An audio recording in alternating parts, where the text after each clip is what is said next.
ஏன் யாப்பேசுடைய ஜெபத்திற்கு தேவன் முக்கியத்துவம் தந்து, ஏன் யாப்பேஸ் இவ்வளோ அவன் சுயமாக ஜெபித்த ஜெபத்தை போல தோன்றிய ஜெபத்திற்கு தேவன் பதில் தந்தார் என்று நாம் சற்று ஆராய்ந்து பார்ப்போம் என்றால், யாப்பேஸ் வாழ்ந்து கொண்டிருந்த நாட்கள் நியாயாதிபதிகளின் நாட்களில் தான் அவன் வாழ்ந்து கொண்டிருந்தான்.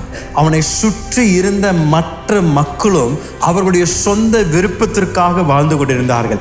இஸ்ரவேல் தேவனை மறந்து விட்டு அந்நிய தேவர்களை தேடிக்கொண்டு தேவனுடைய வல்லமையை அவருடைய வாழ்க்கையில் அனுபவிக்காமல் தன் விருப்பத்திற்கு ஏற்ற விதத்தில் வாழ்ந்து கொண்டிருந்த நாட்களில் தான் யாப்பேஸ் என்ற மனிதன் அந்த நாட்களில் பிறந்தான்.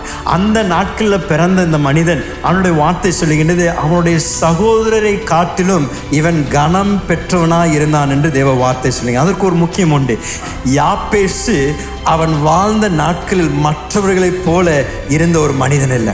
அவனுக்குள் ஒரு தாகம், அவனுக்குள் ஒரு பசி இருந்தது, அவனுக்குள் ஒரு ஏக்கம். இஸ்ரவேலின் தேவனுடைய ஆசீர்வாதத்தை என்னுடைய வாழ்க்கையில் நான் அனுபவிக்கணும். என்னை சுற்றி இருக்கிற மக்களை நான் பார்க்கும் பொழுது அவர்களுக்கு கண்ட தேவனை தேடி ஓடுகின்றார்கள். அவருடைய வாழ்க்கையில் ஆசீர்வாதத்தை காணவில்லை. அவருடைய வாழ்க்கையில் எந்த விதத்திலும் தேவன் எதுவும் செய்யாததை நான் பார்க்கின்றேன். ஆகையால் நான் என்னுடைய சகோதரரை போல நான் இருக்க மாட்டேன். மற்றவர்களை போல அந்த தெய்வத்தை இந்த தெய்வத்தை நான் தேடி போக மாட்டேன். நான் அந்த உண்மையான மெய்யான உயிரோடு இருக்கின்ற இஸ்ரவேலின் தேவனை நோக்கி, ஆபிரகாமின் தேவனை நோக்கி நானும் கூப்பிட போகின்றேன் என்று அந்த யாப்பேஸ் என்ற மனிதன், அவன் பெயர் ஒரு சாபத்தின் பெயராய் இருந்தாலும் அவன் அந்த சாபத்தின் மத்தியிலிருந்து தேவனை நோக்கி கூப்பிடுகின்ற ஒரு மனிதனாய் இருந்தான். இந்த வேதனையின் ஆழங்களிலிருந்து அவன் அறிந்து கொண்டது, என்னுடைய பிரச்சனைகளின் தீர்வு இந்த விக்கிரக தெய்வங்கள் அல்ல, இந்த இஸ்ரவேல் ஜனங்கள் தேடி ஓடிக்கொண்டிருக்கின்ற இந்த பால் என்ற தெய்வங்கள் அல்ல. என்னுடைய பிரச்சனைக்கும் என்னுடைய எதிர்காலத்தை மாற்றக்கூடிய அதிகாரமுடைய ஒரு கடவுள் இருப்பார் என்றால் அதுதான் இஸ்ரவேலின் தேவனாகிய தேவன். அவரை நோக்கி நான் கூப்பிடுவேன் என்று அந்த யாப்பேஸ் என்ற மனிதன் கரங்களை உயர்த்தி அவன் ஆண்டவரை பார்த்து சொல்ற, ஆண்டவரே, என்னுடைய தாய் வேதனையில் என்னை பெற்றெடுத்தாங்க, என்னுடைய பெயரே சோகம், என்னுடைய பெயர் சாபம் என்று எனக்கு கொடுத்திருந்தாங்க. ஆனால் நான் உங்களை பார்த்து கேட்கிறேன், என்னுடைய தலை விதியை மாற்றக்கூடிய அதிகாரமும் கரத்தில் இருக்கின்றது ஆண்டவரே. என் எதிர்காலத்தை மாற்றக்கூடிய அதிகாரமும் கரத்தில் இருக்க ஆண்டவரே.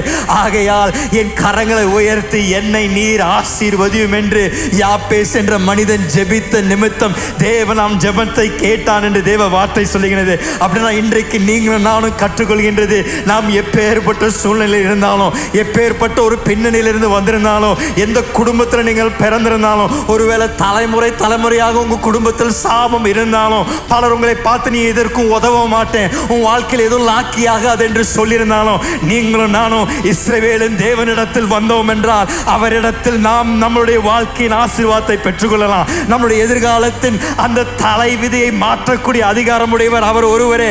ஐயா, அம்மா, உங்களை பார்த்து சொல்றேன், உங்களை குறித்து ஒருவேளை பலர் சபித்திருக்கலாம், உங்க வாழ்க்கையில் எதுவும் வாய்க்காது என்று பலர் உங்களை பார்த்து சபித்திருக்கலாம், உங்க குடும்பத்தை பார்த்து சபித்திருக்கலாம், உங்க வியாபாரத்தை பார்த்து தவறாக பேசியிருக்கலாம். ஆனால் இன்றைக்கு நீங்களும் நானும் நம்முடைய எதிர்காலத்தை மாற்றக்கூடிய அதிகாரம் பெற்ற நம்முடைய தேவனிடத்தில் வருவோம் என்றால் அவர் உண்மை உள்ளவர், அவர் மாறாதவர், அவர் செவி கொடுக்கும் தேவனாய் இருக்கின்றார். அவரிடத்தில் எந்த மனிதனும் உண்மையோடு வந்து, ஆண்டவரே, என்னோடு நீங்க சந்திங்க, என் வாழ்க்கையை மாற்றுங்க, என் சாபத்தை முறியுங்க என்று கேட்போம் என்றால் கட்டாயம் நிச்சயமாக தேவன் நம்முடைய எதிர்காலத்தை மாற்ற வல்லவராய் இருக்கிறார். ஐயா, எப்பேற்பட்ட தரித்திரமாக இருந்தாலும், எப்பேற்பட்ட சாபமாக இருந்தாலும், எப்பேற்பட்ட வியாதியாக இருந்தாலும், நம்முடைய தேவன் நேற்றும் என்றும் மாறாத தேவன்.